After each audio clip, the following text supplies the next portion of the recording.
Salut à tous, c'est Double Doufan, on se retrouve pour une nouvelle vidéo et aujourd'hui on va faire les résultats de WWE Raw du 9 novembre 2020. Donc les commentateurs sont Tom Phillips, Byron Saxton et Samoa Joe. Ce soir c'est WWE Raw. Le show rouge démarre avec une vidéo des événements de lundi dernier entre Orton, McIntyre et Wyatt. Les commentateurs nous souhaitent ensuite la bienvenue et le Miz arrive sur le ring avec John Morrison pour un Miz TV. Miz nous souhaite la bienvenue sur son talk show. De grandes choses vont arriver cette semaine, comme ce soir, alors qu'ils vont faire équipe avec Orton pour affronter le New Day et McIntyre dans un combat où n'importe quoi pourra arriver. Morrison demande s'il va encaisser son contrat. Le Miz dit que seulement le temps le dira.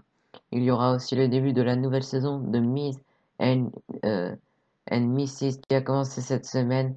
Le Miz allait nous présenter ses invités. Le New Day, mais Randy Orton arrive sur le ring et il n'est pas content. Orton dit que le Miz a les couilles de dire que sa nouvelle saison est plus importante que lui. Il comprend bien ce que le Miz veut faire. Miz sait que la seule manière qu'il peut lui prendre le titre est avec la mallette et le combat par équipe est son plan. Orton dit que le Miz, si Miz veut le titre, il n'a pas besoin de le faire ce soir. Il peut le faire maintenant. Orton lui montre le dos et lui dit de prendre son titre. Miz dit qu'il ne pense pas ainsi. Orton doit arrêter de penser qu'à lui. Ce soir pourrait être une grande soirée de tout le monde. Il voulait le New Day comme invité car en gagnant ce soir, il pourrait avoir une chance pour les titres par équipe. Le New Day arrive sur la scène. Xavier Woods demande s'il pense vraiment pouvoir battre le New Day. C'est ridicule. Kofi Kingston dit que le New Day voulait les soutenir dans cette performance au micro. Le New Day entre sur le ring et les invite à les divertir. Orton surprend Kofi avec un RKO et le Miz et Morrison sortent Woods du ring. Drew McIntyre arrive sur le ring pour frapper Orton, mais le Miz frappe McIntyre avec sa mallette dans le dos. De retour suite à la pause, on annonce que l'Undertaker fera ses adieux à Survivor Series. Elias est sur le ring et dit qu'il a été frappé par une vision.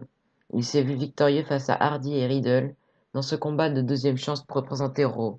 Les gens lui disent qu'il est une superstar mondiale, un musicien numéro 1, ça prend quoi d'autre? Il a besoin de cette victoire car les choses n'ont pas été comme il le souhaitait les dernières semaines. Tout va changer ce soir, la victoire sera pour les millions de fans d'Elias à travers le monde. Pour montrer sa grandeur, il va chanter maintenant. Personne n'arrive, Elias redit sa phrase. Personne n'arrive, Elias commence sa chanson, mais Hardy arrive. Donc c'est un match pour les qualifications au Survivor Series, c'est un triple threat match. Combat de seconde chance pour avoir une place dans l'équipe de Raw. Donc c'est Elias contre Jeff Hardy contre Riddle. À la fin du combat, Hardy expulse Elias du ring avec un dropkick. Hardy va enchaîner avec son twist of fate sur Riddle, mais Riddle le bloque. Les deux changent les coups. Hardy le reprend pour son finisher, mais Elias le surprend avec un running knee. Riddle le repousse Elias contre le coin et il lui fait son bro direct pour le compte de 3. Donc le gagnant est Matt Riddle. Riddle, pardon. En coulisses, AJ Styles discute avec Adam Pearce. Shirley arrive et lui demande ce qu'il faisait. AJ dit qu'il parlait avec un ami. Shirley demande s'il est content de voir Riddle dans l'équipe. AJ dit qu'il est content malgré les événements. Sheamus arrive et dit que c'est un mauvais choix Riddle. Riddle est un idiot et il n'a aucun problème de s'occuper de lui. AJ dit qu'il veut faire une rencontre d'équipe pour régler ça. Charlie demande comment il trouve son capitaine AJ. Sheamus dit qu'AJ n'est pas son capitaine. Braun Strowman arrive et dit lui aussi qu'AJ n'est pas son capitaine. De retour en coulisses, on retrouve Retribution.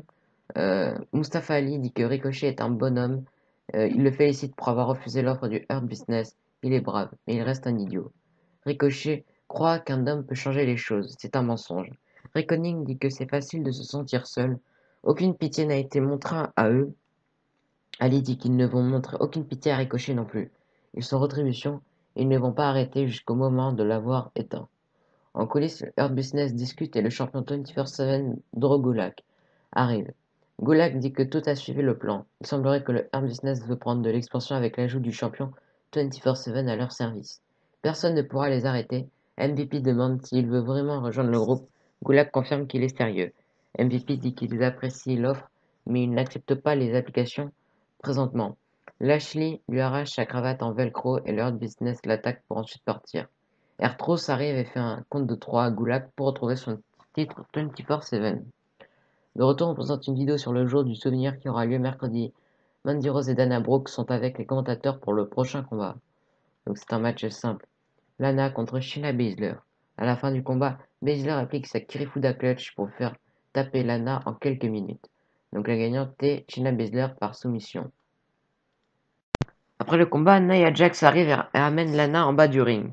Brooke et Rose frappent Jax pour sauver Lana. Baszler intervient pour empêcher Jax de se fâcher. De retour en coulisses, Lana remercie Dana Brooke et Mandy Rose pour l'avoir aidé. Rose dit qu'elles l'ont faite pour envoyer un message à Jax et Baszler. Lana leur a coûté une chance de titre la semaine dernière. Si Lana avait vraiment aidé, elle peut rester en dehors de leur chemin. AJ Styles arrive sur le ring avec Jordan Omogbein. AJ nous souhaite la bienvenue à la première rencontre officielle de l'équipe de Raw qui est complète. Raw sera triomphant contre SmackDown à Survivor Series, avec lui comme le capitaine phénoménal. Avec sa gouverne, ils seront une grande force. AJ nous présente ses partenaires Keith Lee, Riddle, Sheamus et Strowman. AJ dit qu'il doit admettre que ça l'a mal commencé la semaine dernière, mais il sait pourquoi. Il manquait un morceau au casse-tête. Le morceau manqué était Matt Riddle. Et maintenant, il voit le chef d'œuvre. Lee dit qu'AJ l'a frappé dans le dos et il lui doit la faveur. Sheamus dit que Lee l'a sorti du ring aussi, il n'a pas oublié. Lee dit qu'il espère que Sheamus n'a pas oublié s'il veut s'approcher. Strowman dit qu'il va botter les culs aux deux. AJ veut instaurer le calme comme capitaine. Strowman lui répond qu'il n'est rien. Riddle dit que tout le monde doit rester chill. Il sait quoi faire pour régler ça. Ça prend des noms cool. Riddle donne des surnoms à tout le monde, mais Sheamus n'est pas content pour son Fireface, visage de feu. Sheamus dit que la blague est mauvaise. Riddle dit que lorsque Sheamus se fâche, sa tête tourne rouge comme maintenant. AJ dit que ça suffit les surnoms. Il faut surveiller ce que font les superstars de SmackDown. Uso vole la vedette. Rollins les attend avec un stomp. Owens prépare son stunner. S'incliner contre Corbin. AJ demande s'ils veulent travailler ensemble comme le meilleur des meilleurs. Tout le monde approuve. AJ revient sur son rôle de capitaine, mais personne n'est d'accord. AJ dit qu'il a son plan B. Il a discuté à Adam Pearce et il a une idée qui peut sembler idiote. Sheamus et Strowman, Riddle et Lee avec AJ comme arbitre spécial. Ils pourront ainsi tous gagner du respect entre eux. Donc c'est un match par équipe. Arbitre spécial AJ Styles. Donc le match oppose Sheamus et Braun Strowman contre Riddle et Keith Lee. À la fin du combat, Sheamus se prépare pour son finisher, mais Strowman prend la tag. Strowman charge Riddle contre le coin, mais Sheamus prend la tag à son tour alors que Strowman voulait faire sa power slam. Les deux argumentent et Sheamus fait son brogue kick à Strowman. Riddle en profite pour faire un roll-up à Sheamus pour le compte de 3. Donc les gagnants sont Riddle et Keith Lee. En coulisses, Alexa Bliss compte les pétales de ses fleurs. Nikki Cross arrive et Bliss dit que ça fait si longtemps qu'elle ne l'a pas vue. Cross dit qu'elle veut parler de Bliss et lui. Bliss dit qu'elle a eu tellement de plaisir dans le Firefly Funhouse, elle est désolée de ne pas l'avoir invité. Cross dit que ce n'est pas un jeu. Elle comprend que ce qui arrive est de sa faute. Le film n'aurait pas été si près si ce n'était pas d'elle. Cross dit qu'elle est désolée de ne pas avoir réussi à l'aider quand elle avait de besoin. Le film est diabolique, Bliss doit faire un choix et partir. Bliss dit qu'elle choisit lui. En coulisses, Charlie annonce que le Hurt Business vient d'apprendre que lundi prochain à Raw, Benjamin et Alexander auront une chance pour les titres par équipe contre le New Day. De retour, Bobby Lashley et MVP sont sur le ring. MVP dit qu'ils ont une annonce officielle pour la WWE Universe. À Survivor Series, nous n'aurons pas le New Day contre les Street Profits. Nous aurons Street Profits contre le Hurt Business car lundi prochain, ils vont ajouter les titres par équipe de Raw à leur trophée. Ensuite, Lashley va prouver que les titres United States et Intercontinental ne sont pas du même niveau. Lashley dit qu'il a entendu parler Sami Zayn à SmackDown. Il ne va jamais le laisser partir avec une victoire. La question est de savoir s'il va le laisser marcher. Titus O'Neil arrive sur le ring. O'Neil dit qu'il a proposé au Hurt Business une opportunité qui allait bénéficier tout le monde. Lui rejoindre le groupe le plus talentueux, il a proposé ça comme il est un homme d'affaires. La réponse fut un manque de respect. MVP dit que c'était du business comme toujours. Comme O'Neil fait un bon boulot avec la communauté, il va lui donner la chance de partir. O'Neil refuse. O'Neil dit que Lashley marche avec fierté comme il est le champion. Mais quelle est l'essence du titre si Lashley ne le défend pas? Lashley dit que O'Neil aurait dû écouter MVP car il n'a aucun respect pour lui. Si O'Neil veut une chance au titre, il peut l'avoir, mais ce sera son dernier. Donc c'est un match pour le titre des États-Unis. C'est un match simple. Bobby Lashley accompagné de MVP contre Titus O'Neil. Le combat commence et MVP distrait O'Neal pour aider Lashley. Lashley lui fait un sbire, enchaîne avec son Hurtlock pour le faire taper. Donc le gagnant est Bobby Lashley par soumission. En coulisses, Sheamus rejoint Drew McIntyre. Sheamus dit que McIntyre avait une chance de rejoindre l'équipe, mais il a vu ce qui est arrivé. McIntyre dit que le problème est peut-être que le Brock kick sur un partenaire. Sheamus dit qu'il n'aime personne dans l'équipe. McIntyre veut calmer Sheamus en applaudissant comme le New Day. Sheamus dit qu'il aimerait faire équipe avec McIntyre comme le bon vieux temps. Les deux se souhaitent bonne chance pour la suite des choses.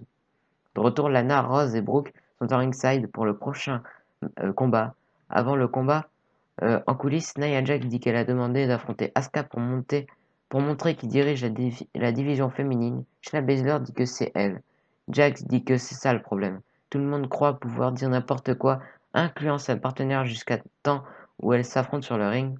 Elle va donner la victoire à son équipe à Survivor Series et revenir à Raw pour battre Asuka pour le titre féminin. Donc c'est un match simple qui n'est pas pour le titre. Asuka contre Nia Jax, accompagnée de Shayna Baszler. À la fin du combat, Asuka applique un armbar sur Jax. Baszler applique sa soumission sur Lana. Pour la distraire, Asuka va faire un dropkick sur Baszler. Jax va en profiter avec un Samoan drop, mais Asuka la renverse avec son Asuka Lock pour la faire taper. Donc la gagnante est Asuka. Après le combat, Baszler et Jax commencent à rouer de coups les catcheuses et elles vident le ring. Nia Jax attrape Lana et lui fait un Samoan drop à travers la table des commentateurs. Nia Jax prend le micro et dit que Lana ne mérite pas sa place ici. Elle va tous les couler, Lana doit seulement partir. En coulisses, Sarah est avec R-Truth et lui demande ses commentaires sur sa défense de titre. Truth dit qu'il est prêt pour son shooting photo. Sarah dit que c'est une défense de titre contre 7 catcheurs. Truth ne comprend pas. De retour en coulisses, on retrouve Angel Garza. Garza dit que sur le ring, il est prêt à tout car il se bat pour toutes les femmes dans le monde. Il veut montrer que les autres hommes ne vous méritent pas. Il est celui qui peut donner tout ce qu'une femme veut. Garza offre une rose. Donc c'est un match pour le titre 24/7. C'est un 7 Fatal 4-Way match. R-Truth contre Drew Gulak, contre Lince Dorado, contre Grand Metalik, contre Akira Tozawa, contre Tucker, contre Eric. Le combat commence et tout le monde se frappe. Tozawa en profite pour porter un coup de pied à R-Truth et lui fait un compte de 3. Donc le gagnant est Akira Tozawa. Après le combat, Eric fait un roll-up à Tozawa pour devenir champion. Gulak surprend Eric avec un roll-up pendant sa célébration. Tucker surprend Gulak avec un compte rapide. Tucker et Gulak enchaînent les comptes rapides. Les 7 catcheurs poursuivent d'échanger des coups. Metallic réussit finalement un splash sur Tucker pour le compte de 3, mais Dorado lui fait un roll-up pour trahir son partenaire. Truth en profite pour pousser Dorado sur Metallic et fait un AA sur Dorado pour le compte de 3 et retrouver son titre 24/7.